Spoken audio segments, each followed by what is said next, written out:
Good morning, APLit. You didn't hear from me yesterday.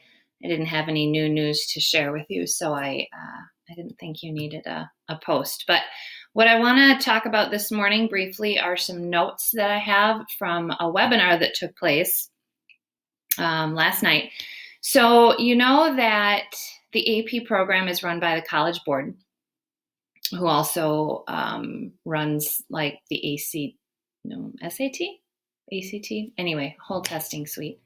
And so this guy, Mr. Packer, he's in charge of the AP program. And so he put on a webinar last night to explain some facts about the AP testing at home. So I want to share with you some notes that I have from that might be interesting to those of you who are testing, which is most of you. Over the next few weeks, let's say, I will have some stuff to help you fill out a one-page worksheet. And that one-page worksheet is something that you have to have beside you during testing. So we're gonna do that either together, or I'll give you some instruction for that. That particular sheet is going to have info that you're going to need when you're testing. It's going to have your AP ID number.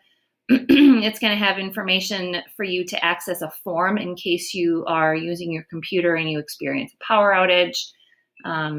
Something that, like when we do the ACT test, we call that the irregularity report. So like if there were a fire drill or something, we would have to fill that out. Anyway, so that's on this sheet that you're going to need with you.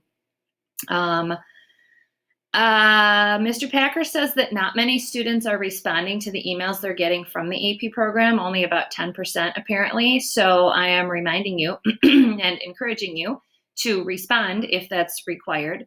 You are being contacted by AP through your personal email accounts, not your school account, because remember, you can't get emails from outside the RSD domain on your school account. So this is coming to your personal account. So that particular email account is how you're going to receive from AP a ticket that is unique to your account for accessing the exam on exam day. If you need any type of assistance with getting internet access or getting equipment like a device, April 24th is your deadline to request assistance from the AP program. There's some information about that on one of the links I shared about what AP is doing about the coronavirus situation. Let me know if you need more information on that. They unlocked, I think maybe yesterday or even Monday night, all of the free response questions. So that would be the essay prompts that live in the AP Classroom program. We only used that for multiple choice practice, but there are also essay practices in there, and they've unlocked all of those so you can access them and use them. You don't need to wait to have them assigned to you. What else do I have here?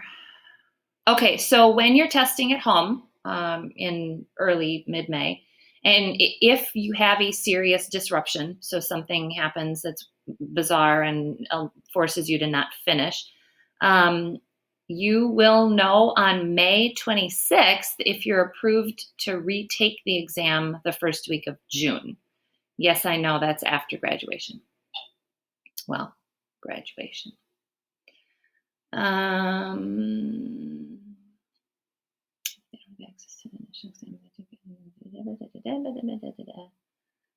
Looks like you will be allowed to have 2 windows open on your computer during the exam. One will be to access the prompt, and that's going to have like a timer on it.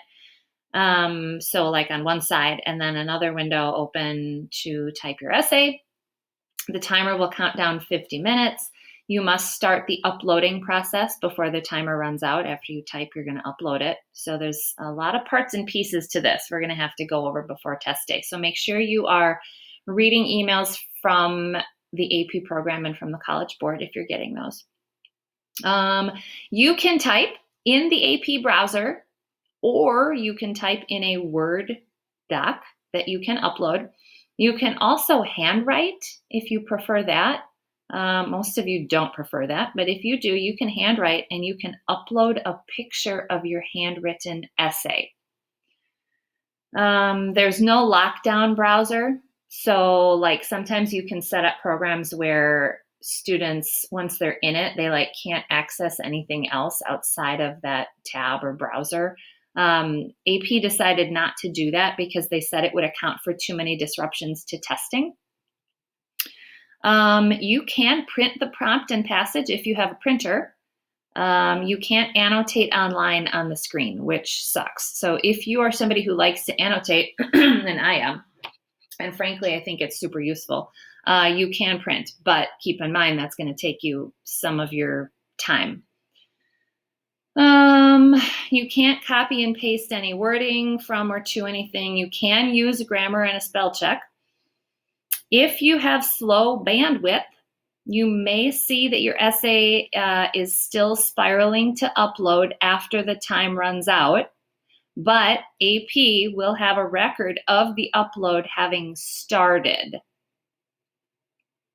So it's kind of like making sure that your absentee ballot is postmarked by a certain date. Siblings and parents should stay off the bandwidth during testing time. So you might need to have that conversation ahead of time and plan accordingly. If for some reason schools are open again by the time testing happens, students can sit for the exam at school. So then we would move to doing it this way and you could take it in the building. Something else that's related, but not related to what I just shared with you, is that the prose prompt that you're going to receive, is going to have a prompt and then a passage down below. You're not going to be given author or title for this excerpt. So you're going to see a chunk of text and you're not going to know who wrote it and you're not going to know what it's from. So that's only problematic for those of you who have gotten into a frankly good habit of introducing what we call the tag, title, author, genre. So that's like when we say, in this blah, blah, blah by so-and-so, and then you go on and talk about it, but you won't be able to do that because you won't have what it is. So you're just going to have to refer to it as the passage or the excerpt. And so when you write about it, you're going to write things like, in this passage, blah, blah, blah is doing blah, blah, blah. Or in this passage, the author has shown us that whatever. And so you won't be able to refer to the author by name and you won't be able to say that it's an excerpt from, whatever. And I just wanted to point that out to you because most of everything that you've written so far, you've had title and author for. And honestly, this is a little unusual. Usually for prose passages, you're given that, but I just wanted to point that out. Okay, so those are my facts that I know from this morning. I also, let me do some pulling up here on my computer because I got an email yesterday from Mr. Taylor, and I'm wondering if it had anything in it that might interest you. There are still a few students who haven't engaged at all with any of their online learning. So we're supposed to be making contact with them this week.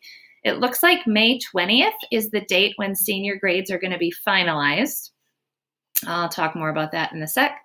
We just want to make sure that you are keeping up. Nope, I don't need.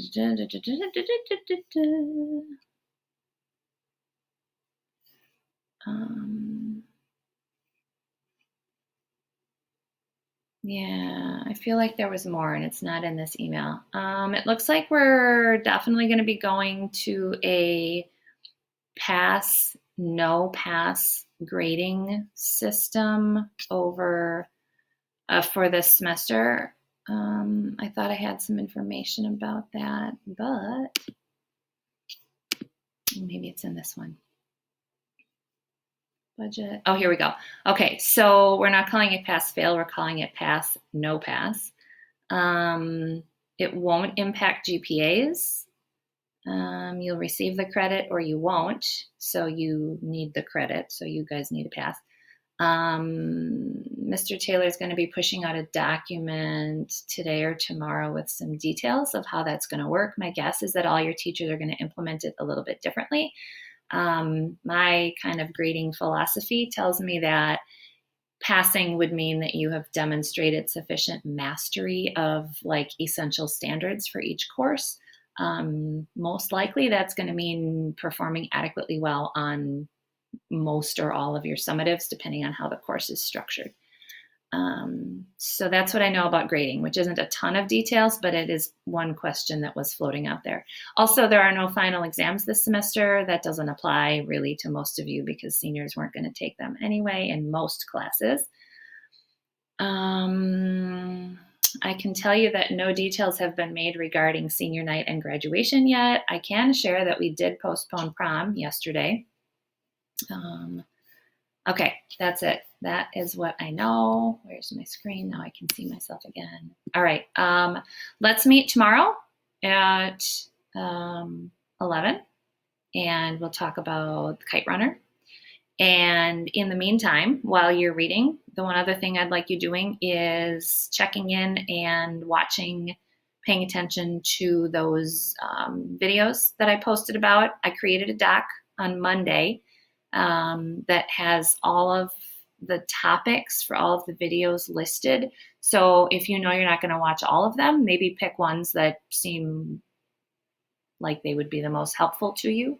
The more I've watched them and jotted down some notes about them, the more I'm feeling good about how much overlap there is with skills. You know, all of the things that I felt like we hadn't talked about yet because we haven't practiced the prose essay, really all that means is you haven't seen what that prompt and page looks like. But we've talked plenty about contrast and symbolism and characterization and all of those things are going to transfer over. So what we've talked about in terms of poetry is going to be really similar to the prose excerpt. And what we've talked about for longer works of fiction is going to be really similar to the short excerpt that's pulled out of a novel. So I'm feeling a little bit bolstered there. So be watching videos, be reading, and I will see you online tomorrow at 11. Later.